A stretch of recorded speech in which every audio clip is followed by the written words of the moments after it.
ქართველმა ჟურნალისტებმა გადავწყვიტეთ, რომ სოლიდარობა გამოგვეხატა უკრაინელი ხალხის მიმართ, იმ ადამიანების მიმართ, ვინც დღეს ევრომაიდანზე დგას.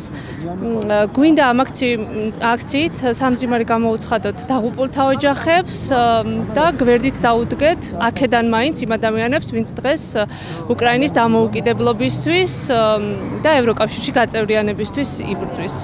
ქართულმა ჟურნალისტებმა გადაწყვიტეთ, რომ ამ ფორმით გამოვხატოთ სოლიდარობა იმ ხალხის მიმართ, დღეს ვინც ევრომაიდანზე დგას, ჩვენ როგორც ვიცით არიან გარდაცვლილები, მათ შორის არიან ჟურნალისტებიც და ვუსურვებთ უკრაინელ ხალხს, რომ მის ტრაგედია, რაც დღეს უკრაინაში ხდება, ძალიან მალე დასრულებული იყოს.